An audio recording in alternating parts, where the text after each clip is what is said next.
오늘 본문의 말씀을 가지고 지혜자는 강하다, 지혜자는 강하다라는 제목으로 말씀 증거하겠습니다. 유대인의 생활 규범인 탈무드라는 책이 있습니다. 법률과 전통과 축제 또 민간 전승 등을 모아 편찬한 책인데요. 물론 구약에 하나님에 매여 있기 때문에 성경처럼 온전한 책은 아닙니다. 하지만 우리 개신교인들도 종교적인 생활이나 신앙의 부분에 있어서는 도움을 받을 만한 자료입니다. 이 탈무드에 보면 좀 흥미로운 특이점이 두 가지가 있는데요. 하나는 유대인들은 탈무드 이 책을 큰 바다로 비유합니다.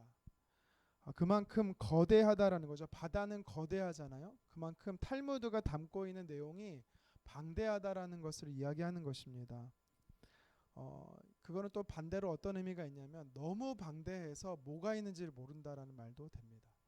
또 한 가지 특이점은 뭐냐면 탈무드는 첫 장과 마지막 장이 빈 공간으로 되어 있습니다. 비어 있습니다. 백지라는 겁니다. 그것이 왜 그 이유가 뭐냐면 밤낮으로 이것을 즐겨 읽어야 하는 책이지 시작과 끝이 있는 책이 아니다라는 의미이기 때문입니다. 누구나 연구해서 기록해 넣을 수 있다라는 것입니다. 그래서 첫 장과 마지막 장은 비워놓는다라고 합니다. 이 탈무드란 책에서도 보면 우리가 계속 새벽마다 이 잠언을 통해 지혜에 대해서 살펴보고 있는데요. 탈무드 책에서도 보면 지혜에 대해서 언급이 되어 있습니다. 네 가지로 언급이 되어 있는데 첫째는 지혜는 하나님 자신이고, 두 번째 지혜는 하나님을 아는 것이 지혜의 근본이고, 셋째로 하나님과 교제 속에 들어가는 것이 지혜를 소유하는 방편이고, 네 번째로 지혜를 통하여 하나님을 닮아갈 수 있다라고 이야기하고 있습니다. 탈무드에서 말하는 것처럼 우리도 이 잠언을 통해서 하나님을 알아가는 것이 바로 지혜임을 우리도 알 수가 있는 것이지요. 잠언의 말씀을 통해서 방금 우리가 읽은 말씀에도 보면 이 지혜에 대해서 언급한 구절이 몇 가지 있습니다. 우리 먼저 5절 말씀을 다시 한번 읽어봤으면 좋겠는데요. 함께 읽겠습니다.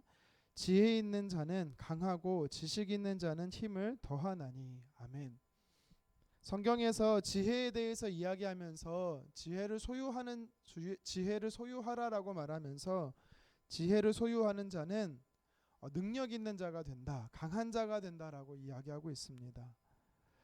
지혜를 소유하는 게 지혜의 근본, 하나님을 아는 것이 하나님의 말씀이 지혜의 근본이라고 말했고, 하나님 교제 속으로 들어가는 것이 지혜를 소유하는 방편이라고 말을 했는데, 그 지혜를 소유하면 강한 자가 된다라고 오늘 성경은 이야기하고 있는 것입니다. 자, 그렇다면 지혜를 소유한 자가 왜 강한가? 또 어떻게 강한 자가 될 수 있는가를 오늘 지혜를 소유함으로 어떻게 강한 자가 될 수 있는지를 우리 말씀을 통해서 몇 가지 영적 의미를 살펴보도록 하겠습니다. 첫 번째로 지혜를 소유한 자가 강한 이유는요, 하나님께서 강하게 하시기 때문입니다. 하나님이 직접 강하게 하시기 때문에 우리는 강해질 수 있는 거죠. 우리 3절과 4절 말씀을 함께 읽겠습니다. 집은 지혜로 말미암아 건축되고 명철로 말미암아 견고하게 되며 또 방들은 지식으로 말미암아 각종 귀하고 아름다운 보배로 채우게 되느니라. 아멘.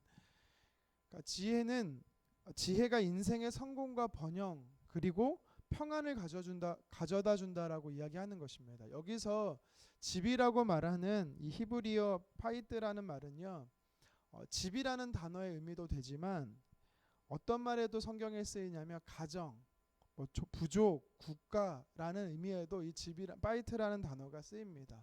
뿐만 아니라 개인의 몸, 또 인생을 말할 때도 이 단어가 쓰입니다. 그러니까 한마디로 말해서 우리가 공동체라고 말하는 가정, 그리고 가정 공동체, 또 민족 공동체, 나라 공동체 모두가 다 하나님께서 세우신다라는 것이죠.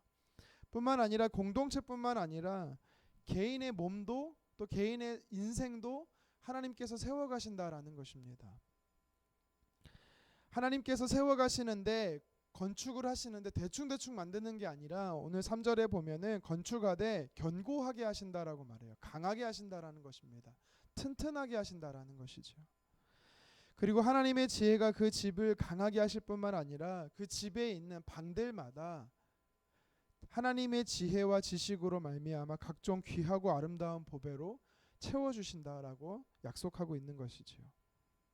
이 4절에서 말하는 보배라고 표현되는 이 단어는요, 두 가지 의미가 다 담고 있습니다. 육적인 의미와 영적인 의미를 다 담고 있는 것입니다.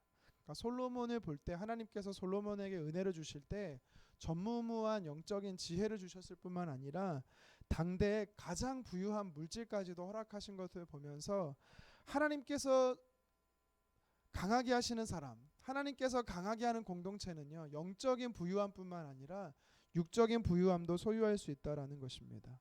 예수님께서 이 땅에 오셔서 우리에게 베푸신 은혜가 무엇입니까? 십자가에 달리셔서 우리를 구원하셨던 육적인 죄의 문제까지도 해결해 주셨을 뿐만 아니라 성경은요, 예수님을 통해서 하늘의 신령한 복을 우리에게 주셨다라고 말합니다. 영육간의 복을 다 주셨다라는 것입니다. 강건케 하셨다라는 것입니다. 오늘 말씀에도 보면 지혜를 소유하는 자에게 하나님께서 강하게 하신다라고 말합니다. 우리가 강한 이유는 하나님께서 건설하셔서 강하게 하시기 때문이죠. 그런데 오늘 세상 사람들, 아니 우리 하나님을 믿는 자녀들 중에서도 보면 하나님의 말씀을 믿고 말씀대로 살면서 지혜를 소유한다라고 말하면서도요, 손해본다라고 생각하는 사람들이 있습니다. 물질로 들여서 손해보고 하기 싫은 봉사와 섬김을 헌신해야 돼서 손해본다라고 생각합니다. 하지만 전적으로 틀린 얘기입니다. 또 반대로 성경에서 우리에게 복을 주신다라고 말을 할 때 이 영적인 부분과 이 육적인 부분을 강조하면 세속적이고 세상적이다라고 폄하하는 분들이 간혹 있습니다. 하지만 그렇지 않습니다. 하나님께서는요, 오늘 본문 3절과 4절에 지혜를 소유한 자는 강하게 하시되 하나님께서 육적이고 영적인 것을 다 주시겠다라고 말합니다. 신명기 28장 6절에서 모세가 가나안 땅에 들어가는 이스라엘 백성들을 향해서 들어와도 복을 받고 나가도 복을 받는 하나님의 은혜가 있음에 대해서 이야기했듯이 지혜를 소유한 자에겐 하나님께서 이런 은혜를 주신다라는 것입니다. 저와 여러분들이 하나님의 말씀 지혜로 말미암아 이 땅에 살아가되 땅에 기름진 것과 하늘의 신령한 복들을 넘치도록 누리는 저와 여러분 되기를 주님으로 축원합니다.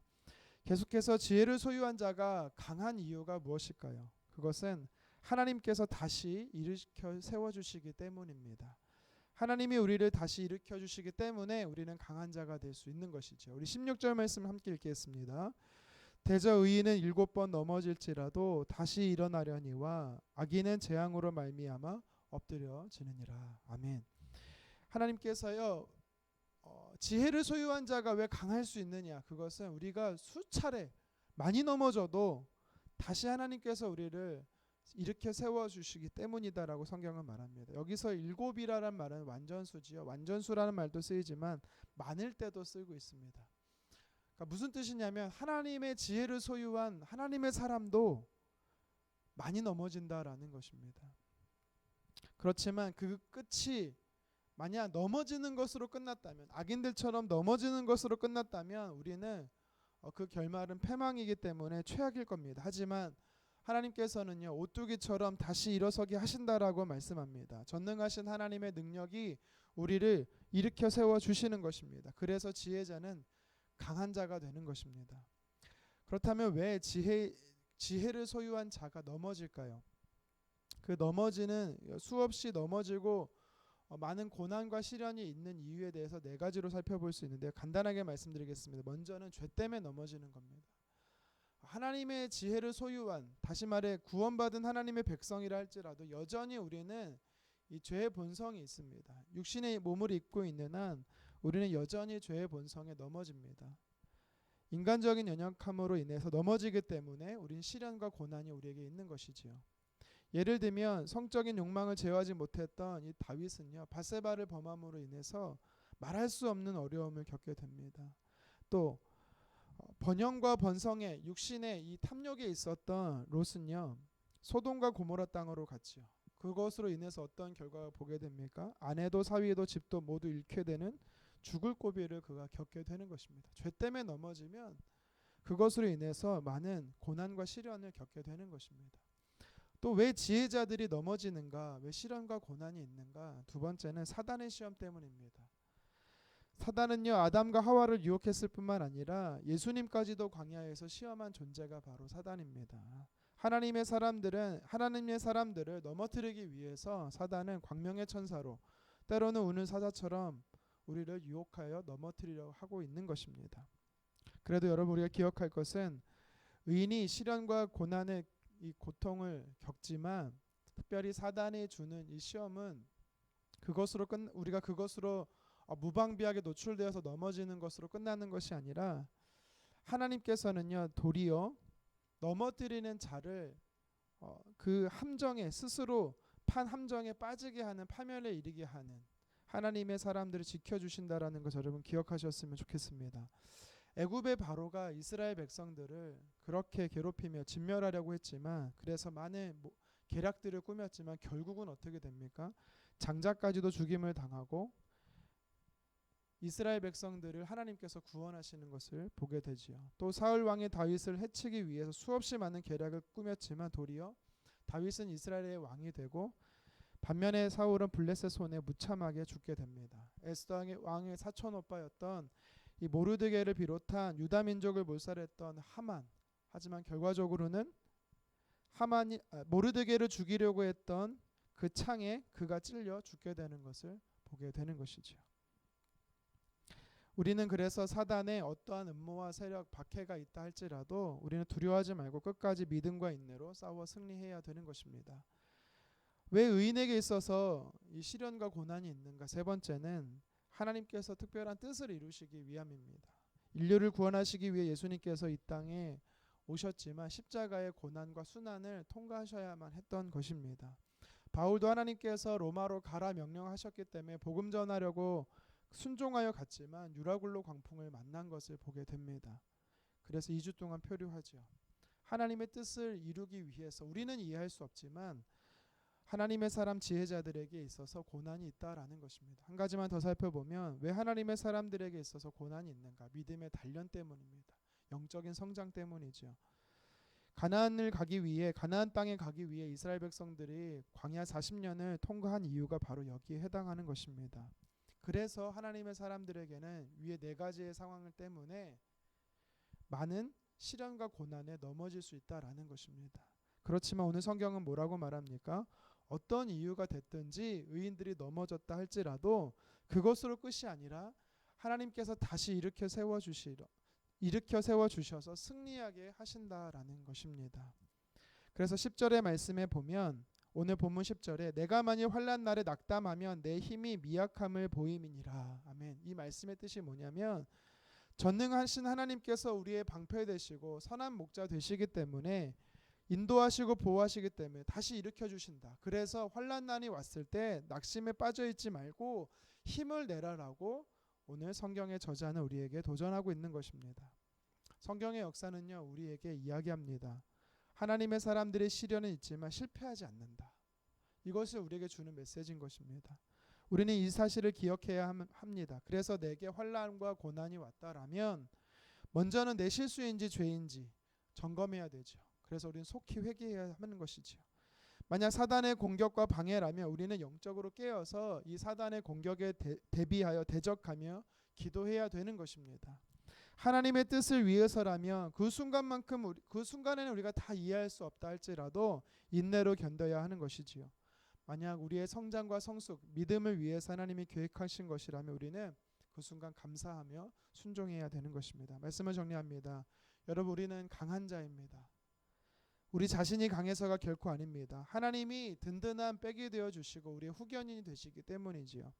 하나님의 보이지 않는 손이 오늘도 우리의 연약함을 붙들고 계시기 때문입니다.